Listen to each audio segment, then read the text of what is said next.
Kabanata 3, Ang Kapunuan ng Panahon. Nang dumating ang kaganapan ng panahon, sinugol ng Diyos ang kanyang anak, upang tabyusan ang nasa ilalim ng kautusan, upang ating tanggapin ang pagkukupkop sa mga anak. Galatia Kapitulo 4 versikulo 4-5. Ang pagdating ng tagapagligtas ay inihula sa Eden. Nang unang marinig ni Adan at Eva ang pangako, hinanap nila ang mabilis na katuparan nito. Masayang tinanggap nila ang kanilang panganay na anak, umaasa na siya ang magiging tagapagligtas. Ngunit ang katuparan ng pangako ay nagtagal. Ang mga unang nakatanggap nito ay namatay nang hindi nakita. Mula sa mga araw ni Enoch ang pangako ay inulit sa pamamagitan ng mga patriarka at mga propeta, na pinananatiling buhay ang pag-asa ng kanyang pagpapakita, ngunit hindi siya dumating. Ang propesya ni Daniel ay nagpahayag ng panahon ng kanyang pagdating, ngunit hindi lahat ay wastong nagbigay kahulugan sa mensahe. Ilang siglo nang lumipas ang siglo, ang mga tinig ng mga propeta ay tumigil. Ang kamay ng maniniil ay mabigat sa Israel, at marami ang handang sumigaw, ang mga araw ay humahaba, at ang bawat pangitain ay nawawala. Ezekiel Kapitulo 12 versikulo 22. Ngunit tulad ng mga bituin sa malawak na sirkulo ng kanilang itinalagang landas, ang mga layunin ng Diyos ay walang pagmamadali at walang pagkaantala. Sa pamamagitan ng mga simbolo ng malaking kadiliman at ng umuusok na horno, ipinahayag ng Diyos kay Abraham ang pagkaalipin ng Israel sa Ehipto, at ipinahayag na ang panahon ng kanilang pamamalagi ay 400 taon. Pagkatapos, sabi niya, lalabas ba sila na may malaking pag-aari? Genesis Kapitulo 15 versikulo 14. Laban sa salitang iyon, ang lahat ng kapangyarihan ng ipinagmamalaking imperyo ni Paraon ay nakipaglaban ng walang kabuluhan. Sa mismong araw ding iyon, na itinakda sa banal na pangako, nagyari, na ang lahat ng hukbo ng Panginoon ay umalis sa lupain ng Ehipto. Exodo Kapitulo 12 versikulo 41. Kaya sa konseho ng langit ang oras ng pagdating ni Kristo ay itinakda.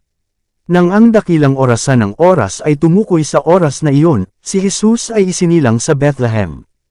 Nang dumating ang kaganapan ng panahon, sinugol ng Diyos ang kanyang anak. Pinangunahan ng providence ang paggalaw ng mga bansa, at ang agos ng udyok at impluwensya ng tao, hanggang sa ang mundo ay hinog na para sa pagdating ng tagapagligtas. Nagkaisa ang mga bansa sa ilalim ng isang pamahalaan. Isang wika ang malawak na sinasalita, at kinikilala sa lahat ng dako bilang wika ng panitikan. Mula sa lahat ng lupain ng mga Hudyo ng mga nagkalat ay nagtipon sa Jerusalem sa taunang mga kapistahan. Sa pagbabalik ng mga ito sa mga lugar ng kanilang paninirahan, maipalaganap nila sa buong mundo ang balita ng pagdating ng Mesiyas. Sa panahong ito ang mga sistema ng pagano ay nawawalan na ng hawak sa mga tao. Ang mga lalaki ay pagod sa pageant at pabula. Nananabik sila sa isang relihiyon na makapagbibigay kasiyahan sa puso. Habang ang liwanag ng katotohanan ay tila nawala sa mga tao, may mga kaluluwang naghahanap ng liwanag, at napuno ng kalituhan at kalungkutan. Sila ay nauuhaw sa isang kaalaman tungkol sa buhay na Diyos, para sa ilang katiyakan ng isang buhay sa kabila ng libingan. Habang ang mga Hudyo ay humiwalay sa Diyos, ang pananampalataya ay lumabo, at ang pag-asa ay halos tumigil sa pagliwanag sa hinaharap. Ang mga salita ng mga propeta ay hindi naintindihan. Para sa masa ng mga tao, ang kamatayan ay isang kakilakilabot na misteryo, sa kabila ay kawalan ng katiyakan at kadiliman.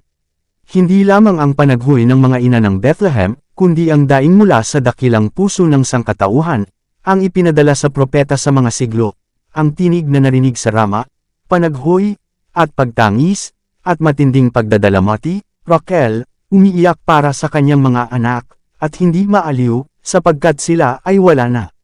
Mateo Kapitulo 2 versikulo 18. Sa rehiyon at anino ng kamatayan, ang mga tao ay nakaupo ng walang katahimikan. Nang may pananibik na mga mata ay hinanap nila ang pagdating ng tagapagligtas, kung kailan dapat mawala ang kadiliman, at ang hiwaga ng hinaharap ay dapat gawing malinaw.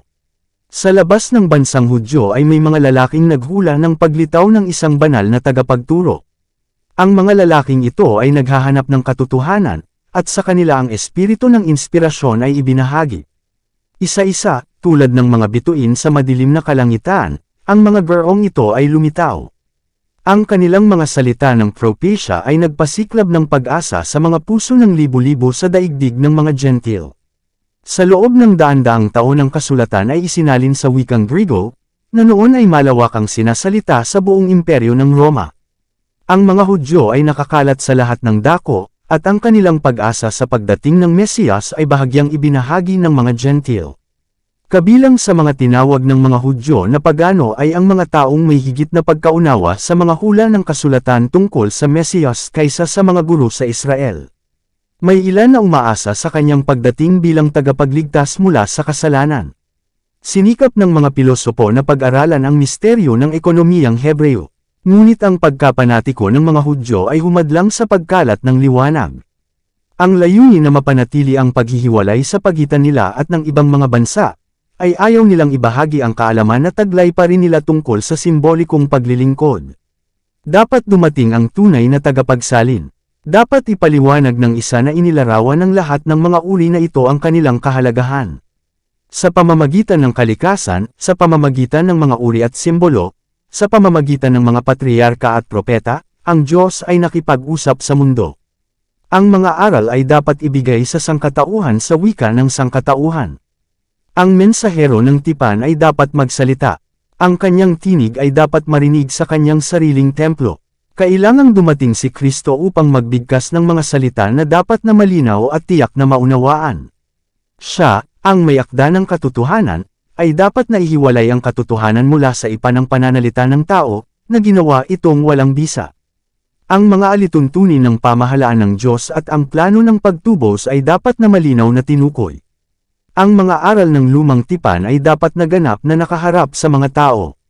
Sa mga Hudyo ay mayroon pang matatag na mga kaluluwa, mga inapo ng banal na linyang iyon kung saan napanatili ang kaalaman sa Diyos. Ang mga ito ay naghahanap pa rin ng pag-asa ng pangakong ginawa sa mga ama. Pinalakas nila ang kanilang pananampalataya sa pamamagitan ng pagsasaalang-alang sa katiyakang ibinigay sa pamamagitan ni Moises. Ang isang propeta ay ibabangon sa inyo ng Panginoon ninyong Diyos mula sa inyong mga kapatid, na katulad ko, siya ang inyong pakikinggan sa lahat ng bagay na kanyang sasabihin sa inyo. Gawa Kapitulo 3 versikulo 22. Muli, nabasa nila kung paano papahiran ng Panginoon ang isa, upang ipangaral ang mabuting balita sa maaamo, upang yakapin ang mga bagbag na puso, upang ipahayag ang kalayaan sa mga bihag, at ipahayag ang katanggap-tanggap na taon ng Panginoon. Isayas Kapitulo 61 versikulo 1, 2. Nabasa nila kung paano niya ilalagay ang kahatulan sa lupa, kung paano dapat maghintay ang mga pulo sa kanyang kautusan, kung paano lalapit ang mga Gentile sa kanyang liwanag, at ang mga hari sa ningning ng kanyang pagsikat. Isayas Kapitulo 42 versikulo 4, at Isayas Kapitulo 60 versikulo 3. Ang namamatay na mga salita ni Jacob ay nagpuno sa kanila ng pag-asa. Ang Sethro ay hindi hihiwalay kay Judah, ni ang tagapagbigay ng kautusan sa pagitan ng kanyang mga paa, hanggang sa dumating ang Shiloh. Genesis Kapitulo 49 versikulo 10. Ang humihinang kapangyarihan ng Israel ay nagpatotoo na ang pagdating ng Mesiyas ay malapit na. Ang hula ni Daniel ay inilalarawan ng kaluwalhatian ng kanyang paghahari sa isang imperyo na dapat humalili sa lahat ng mga kaharian sa lupa, at, sinabi ng propeta, ito ay mananatiling magpakailanman. Daniel Kapitulo 2 versikulo 44. Bagamat kakaunti ang nakaunawa sa katangian ng misyon ni Kristo, mayroong malawak na pag-asa sa isang makapangyarihang prinsipe na magtatatag ng kanyang kaharian sa Israel, at darating bilang tagapagligtas sa mga bansa. Dumating na ang kapunuan ng panahon. Ang sangkatauhan, na nagiging lalong hina sa mga panahon ng paglabag, ay nanawagan sa pagdating ng manunubos. Si Satanas ay gumagawa upang gawing malalim at hindi madaanan ang bangin sa pagitan ng lupa at langit. Sa pamamagitan ng kanyang mga kasinungalingan ay pinalakas niya ang loob ng mga tao sa kasalanan. Layunin niya na ubusin ang pagtitiis ng Diyos, at patayin ang kanyang pag-ibig sa tao, upang iwanan niya ang mundo sa jurisdiksyon ni Satanas. Sinisikap ni Satanas na isara sa mga tao ang isang kaalaman sa Diyos, upang ibaling ang kanilang atensyon mula sa templo ng Diyos, at itatag ang kanyang sariling kaharian. Ang kanyang pakikibaka para sa supremacy ay tila halos ganap na matagumpay. Totoo na sa bawat henerasyon ng Diyos ay may kanyang mga ahensya. Maging sa mga pagano ay may mga tao na sa pamamagitan ni Kristo ay gumagawa upang iangat ang mga tao mula sa kanilang kasalanan at pagkasira. Ngunit ang mga lalaking ito ay hinamak at kinasusuklaman. Marami sa kanila ang dumanas ng marahas na kamatayan. Ang madilim na anino na inihagis ni Satanas sa mundo ay lalong lumalim. Sa pamamagitan ng pagano, si Satanas ay matagal nang nagtalikod sa mga tao mula sa Diyos, ngunit nanalo siya sa kanyang dakilang tagumpay sa pagbaluktot sa pananampalataya ng Israel. Sa pamamagitan ng pagmumuni-muni at pagsamba sa kanilang sariling mga kuro-kuro, ang mga pagano ay nawalan ng kaalaman tungkol sa Diyos, at naging mas tiwali. Gayon din sa Israel, ang prinsipyo na may iligtas ng tao ang kanyang sarili sa pamamagitan ng kanyang sariling mga gawa ay nakalagay sa pundasyon ng bawat pag-anong relihiyon, ito na ngayon ang naging prinsipyo ng relihiyong Hudyo. Si Satanas ang nagtanim ng prinsipyong ito. Saan man ito gaganapin, ang mga tao ay walang hadlang laban sa kasalanan. Ang mensahe ng kaligtasan ay ipinapahayag sa mga tao sa pamamagitan ng mga ahensya ng tao. Ngunit hinanggad ng mga Hudyo na gawing monopolyo ang katotohanan na siyang buhay na walang hanggan. Sila ay nagimbak ng buhay na mana, at ito ay naging katiwalian. Ang relihiyon na sinubukan nilang ikulong sa kanilang sarili ay naging isang pagkakasala. Ninakawan nila ang Diyos ng kanyang kaluwalhatian, at dinaya ang mundo sa pamamagitan ng huwad na ebanghelyo. Sila ay tumanggi na isuko ang kanilang sarili sa Diyos para sa kaligtasan ng mundo, at sila ay naging mga ahente ni Satanas para sa pagkawasak nito. Ang mga tao na tinawag ng Diyos na maging haligi at saligan ng katotohanan ay naging mga kinatawan ni Satanas. Ginagawa nila ang gawaing ninanais niyang gawin nila, na tinatahak ang landas upang ilarawan ng mali ang katangian ng Diyos, at dahilan upang tingnan siya ng mundo bilang isang malupit. Ang mismong mga saserdote na naglingkod sa templo ay nawalan ng tingin sa kahalagahan ng paglilingkod na kanilang ginawa. Hindi na sila tumingin sa kabila ng simbolo sa bagay na ipinahiwatig. Sa paglalahad ng mga handog na sakripisyo sila ay bilang mga artista sa isang dula. Ang mga ordinansa na itinakda mismo ng Diyos ay ginawang paraan ng pagbulag sa isip at pagpapatigas ng puso. Wala nang magagawa ang Diyos para sa tao sa pamamagitan ng mga daluyan na ito. Dapat tanggayan ang buong sistema. Ang panlilinlang ng kasalanan ay umabot na sa taas nito. Ang lahat ng mga ahensya para sa pagsira sa kaluluwa ng mga tao ay inilagay sa operasyon. Ang anak ng Diyos, na tumitingin sa mundo, ay nakakita ng pagdurusa at paghihirap. Nang may habag ay nakita niya kung paano naging biktima ang mga tao ng satanikong kalupitan. Siya ay tumingin ng may habag sa mga taong pinasasama, pinapatay, at naliligaw. Pinili nila ang isang pinuno na ikinadina sila sa kanyang sasakyan bilang mga bihag. Nalilito at nalinlang, sila ay nagpapatuloy sa madilim na prosesyon patungo sa walang hanggang kapahamakan, sa kamatayan na walang pag-asa sa buhay, patungo sa gabi na walang umaga. Ang mga ahensya ni Satanas ay isinama sa mga lalaki. Ang mga katawan ng mga tao, na ginawa para sa tahanan ng Diyos, ay naging tahanan ng mga demonyo. Ang mga pandama, ang mga nerbiyos, ang mga hilig, ang mga organo ng mga tao, ay ginawa ng mga supernatural na ahensya sa pagpapalayaw ng pinakamasamang pagnanasa. Ang mismong selyo ng mga demonyo ay ikinintal sa mga mukha ng mga tao. Ang mga mukha ng tao ay sumasalamin sa pagpapahayag ng mga legion ng kasamaan na kung saan sila ay may nagmamay-ari. Ganito ang pag-asa kung saan tumitingin ang manunubos ng mundo. Napakagandang panoorin para sa walang hanggang kadalisayan na pagmasdan. Ang kasalanan ay naging isang agham, at ang bisyo ay inilaan bilang bahagi ng relihiyon. Ang paghihimagsik ay tumama sa mga ugat nito sa kaibuturan ng puso, at ang puot ng tao ay lubhang marahas laban sa langit. Ipinakita sa harap ng sansinukob na, bukod sa Diyos, ang sangkatauhan ay hindi maiaangat. Isang bagong elemento ng buhay at kapangyarihan ang dapat na ibigay niya na gumawa ng mundo. Nang may matinding interes ang mga dinahulog na daigdig ay nanood upang makita si Jehovah na bumangon, at tanggayin ang mga naninirahan sa lupa. At kung gagawin ito ng Diyos, handa si Satanas na isagawa ang kanyang plano para sa pagtiyak sa kanyang sarili ng katapatan ng mga nilalang sa langit. Ipinahayag niya na ang mga simulain ng pamahalaan ng Diyos ay ginagawang imposible ang pagpapatawad. Kung ang mundo ay nawasak, sana ay sinabi niya na ang kanyang mga akusasyon ay napatunayang totoo. Handa siyang sisihin ang Diyos, at ipalaganap ang kanyang paghihimagsik sa mga daigdig sa itaas. Ngunit sa halip na sirain ang mundo, ipinadala ng Diyos ang kanyang anak upang iligtas ito.